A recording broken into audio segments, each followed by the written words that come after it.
जय हिंद दोस्तों, मैं आर डी सर में आपका स्वागत करता हूं दोस्त।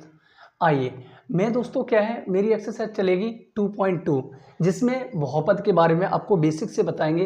पहले बहुपद क्या होता है, जैसे कि हमारे पास टॉपिक दिया गया है दोस्तों, चरपद क्या होते हैं, अचर क्या होते हैं, बहुपदों को कैसे पहचानेंगे कि बहुपद के पद क्या है, पद किसे कहते हैं, बहुपद के घात किन्हें कहते हैं, बहुपद का गुणांक किसे कहते हैं, बहुपद का व्यापक रूप क्या होता है, बहुपद व्यंजक और समीकरण क्या होते हैं। दोस्तों हम पहले क्या करेंगे, इन्हें बेसिक के बारे में सारा जानेंगे। अगर आपने बेसिक समझ लिया ना दोस्तों, तो ऐसे क्वेश्चन करने में 2 मिनट या 1 सेकंड लगेगी और क्वेश्चन आप आंसर आसानी से निकाल सकते हैं। चलिए दोस्तों, हम क्या करेंगे, पहले इनको समझते हैं, इन टॉपिकों को समझते हैं, इसके बाद हम अपने एक्सरसाइज पे आएंगे और सारे क्वेश्चन आसानी से सॉल्व करेंगे। दोस्तों चलिए, दोस्तों हमारे पास लिखा है चर और अचर। अचर और चर क्या होता है दोस्तों, चलिए मैं समझाते हैं आपको। चर क्या होते हैं दोस्तों, और अचर क्या होते हैं दोस्तों, चर और अचर। चर का मतलब होता है दोस्तों एक्स वाई, जो अल्फाबेट वर्ड वैल्यू होती है, जैसे एक्स हो गया, वाई हो गया, जेड, कोई भी अल्फाबेट वैल्यू को ही हम चर कहते हैं दोस्तों। क्या कहते हैं, चर। और हमारे अचर क्या होते हैं, जैसे नंबर ले लो दोस्तों, नंबर 1 2 3, कोई भी ये नंबर क्या होते हैं दोस्तों, ये सारे अचर होते हैं। क्या होते हैं, अचर होते हैं। इन्हें चर कहते हैं, इनको अचर कहते हैं। और कहोगे सर पूर्णांक संख्या, तो जीरो से स्टार्ट होती है, 1 2 3 4, ये सारी क्या होती हैं, पूर्णांक संख्याएं होती हैं। क्या होती है दोस्तों, पूर्णांक संख्याएं होती हैं। क्या होती है दोस्तों, पूर्णांक संख्याएं होती हैं। आपको समझ में आ रहा होगा दोस्तों, समझिए। मैंने बताया चर।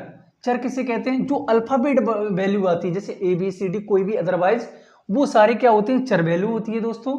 जो अचर होती है, जो 1 2 3 या 4 5 जो भी आते हैं, ये हमारी अचर वैल्यू होती है। आपको आई समझ में आई आपके समझ में आया होगा। चलिए दोस्तों, अब बहुपद को कैसे पहचाने, हमारा पॉइंट क्या है, बहुपद को कैसे पहचाने। आपने चर और अचर का आपको समझ में आया होगा। चर हमारे एक्स वाई जेड होते हैं, कहने का मतलब अल्फाबेट जो भी हैं उसमें ABCD में जो अल्फाबेट आते हैं वो हमारे चर पद होते हैं। अचर पद वो होते हैं जो 1 2 3 होती हैं, यानी वो हमारे क्या होते हैं, जो अंक वाले नंबर, हम क्या कहेंगे दोस्तों, अंक वाले नंबर को ही अचर नंबर कहते हैं। क्या कहते हैं, अचर संख्याएं कहते हैं। चलिए, अब हमारे पास दूसरा पॉइंट दिया गया दोस्तों, बहुपद को कैसे पहचाने।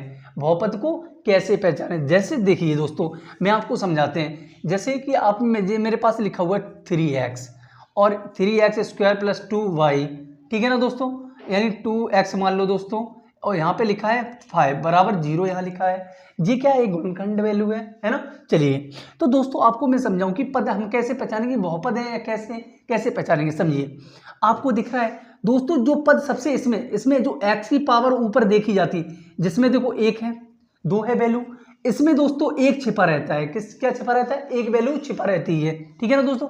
x की वैल्यू क्या है, 1 है दोस्तों। तो इसमें ये देखा जाता है कि x की वैल्यू, ये पूरा पद 1 होगा दोस्तों।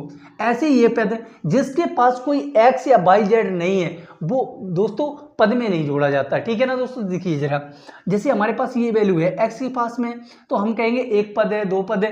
तो ये सबसे पहले इसमें देखी जाती है कि x के पास कितनी पावर है, x की पावर कितनी घात है। तो दोस्तों देखो, इसके पास इतनी घात है, तो हमारी ये क्या है, यही हमारा एक पद है। इसको पूरा एक पद कहा जाता है। क्या कहा जाता है, एक पद।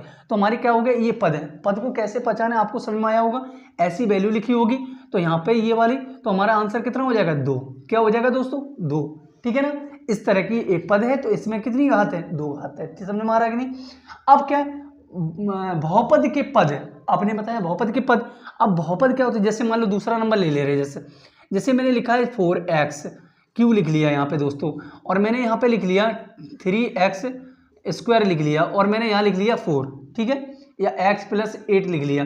अब इसमें सबसे पहले क्या देखेंगे दोस्तों, इसमें ये देखेंगे सबसे बड़ा पद किसके पास है वैल्यू। तो हमने दिख रहा है दोस्तों, इसके पास है कि नहीं। तो हमारा यही पद हो जाएगा, कितने, 3 पद हैं। कितने हैं दोस्तों, आप पद कैसे लेंगे, 1 2 और 3 पद हो जाएंगे। ये हमारी क्या होती है, वैल्यू पद होती है। क्या होती है, पद होती है। समझ में आया कि नहीं है, ये पद कहलाते हैं। अब हम दोस्तों घात देखेंगे, हमारा ये भी हो गया। अब हम समझेंगे घात इसमें हमने बताया सबसे पावर जिसके ऊपर वही घात होती है। सबसे पहले पूरी वैल्यू को देखेंगे, इसके बाद क्या करेंगे दोस्तों, इसमें देखेंगे किसके पास सबसे अधिक घात है। घात का मतलब होता है ये वाला दोस्तों, ये आपको दिख रहा है, यानी x की पावर 3 है, यहाँ x की पावर 2 है, यहाँ पावर x 1 है, यहाँ दोस्तों 1 माना जाता है, क्या माना जाता है, 1 माना जाता है, ठीक है ना दोस्तों। तो सबसे बड़ा पावर कौन सा है, ये, तो हमारा क्या हो जाएगा आंसर, ये हो जाएगा, ठीक है ना।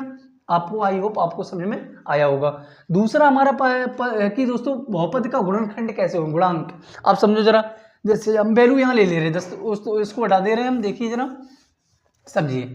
मैंने क्या किया दोस्तों, मैंने यहाँ लिख लिया 3x लिख लिया, मैंने यहाँ पे लिख लिया 2x लिख लिया, जैसे स्क्वायर है दोस्तों, है ना, ये इस पे लिखा हुआ है, और यहाँ भी तो मैंने यहाँ पे लिख लिया 3x लिख लिया, यहाँ पे लगा लिया मैंने 3x, और यहाँ पे लिख लिया 4 बराबर 0, ठीक है ना दोस्तों। अब मुझे पहले गुणा करना है, तो समझिए जरा, हम क्या करेंगे, जितो यहाँ पे गुणा हो ही जाएगा, क्या हो जाएगा, 6 हो जाएगा दोस्तों, 3 दूनी 6, और x का x में गुणा करेंगे तो ये घातें क्या होती है, तो जो जुड़ जाती हैं दोस्तों, ये 2 और x, ये यहाँ पे 1 मानी जाती है, क्या मानी जाती है दोस्तों, 1 मानी जाती है इस पर, है ना दोस्तों। इसको हम लिखेंगे 3x + 4 बराबर 0। तो हम इसको अगर जोड़ेंगे, हमेशा गुणों में घातें दोस्तों क्या होती, जुड़ती हैं।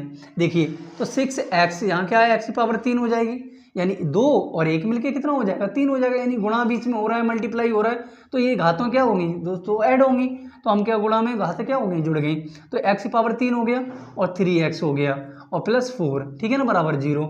तो हमारा एक पद, सबसे बड़ा पद कौन सा है, ये वाला है, तो यही हमारा आंसर हो जाएगा। आई होप आपको अच्छे से समझ में आ रहा होगा। जी हमारी इसकी बात हो गई, यानी बहुपद का गुणांक।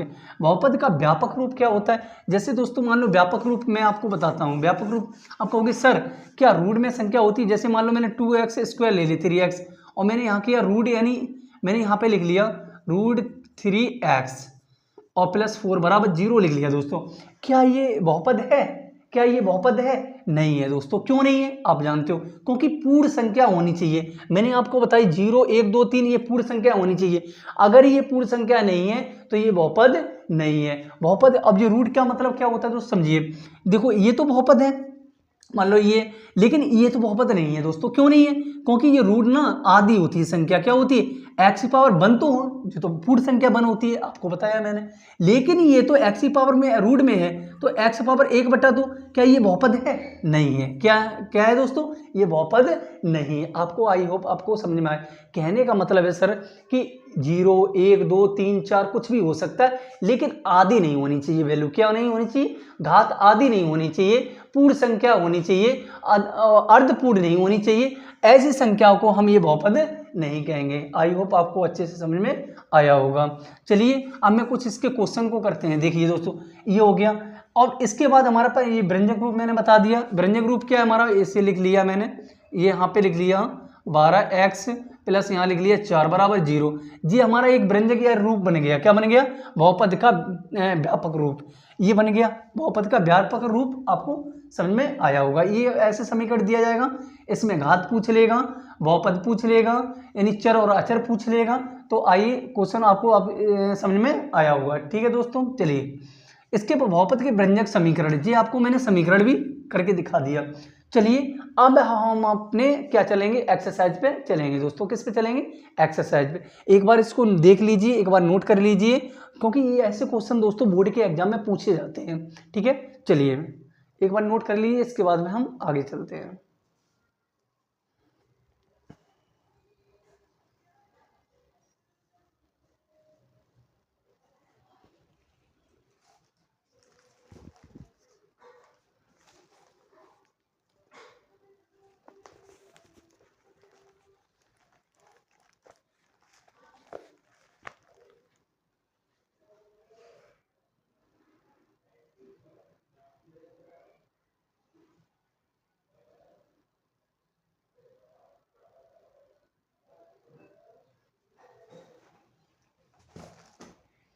दोस्तों आपने लिख लिया होगा।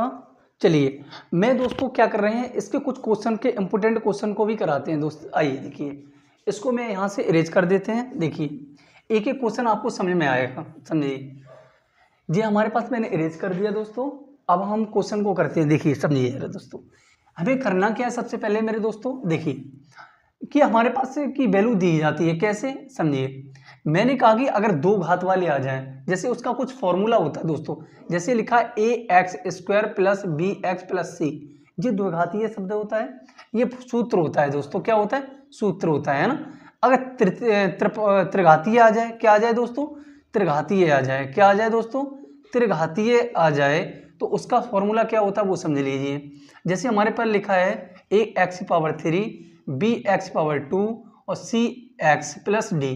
जी हमारे 3 घात वाला अगर आ जाए तो इससे हम करते हैं दोस्तों, 2 घात वाला आ जाए तो इससे करते हैं, अगर 1 घात वाला आ जाए तो ax+b मान लो और बराबर 0, है ना दोस्तों, बराबर 0 हो जाता है। इससे हम क्या करते हैं, तुलना करते हैं दोस्तों, क्या करते हैं, तुलना करते हैं। जी हमारे क्या होते हैं दोस्तों, तुलना करने वाले सूत्र होते हैं, क्या होते हैं, तुलना करने वाले सूत्र होते हैं। जी दोस्तों आज हमारे बेसिक हैं, जो हमने क्या किया, चैप्टर पढ़ने से पहले उसके निचोड़ के बारे में जान लिया कि चर किसे कहते हैं, अचर किसे कहते हैं, और बहुपद को पहचानने का तरीका क्या है, बहुपद पहचानेंगे कैसे, और बहुपद क्या क्या होते हैं उनके बारे में जाना, बहुपद की घातें किसे कहते हैं, बहुपद का गुणांक क्या है, बहुपद का व्यापक रूप किसे कहते हैं, बहुपद का व्यंजक समीकरण किसे कहते हैं। आपको मैंने बेसिक एक एक करके चीजें बेसिक आपको समझा दी।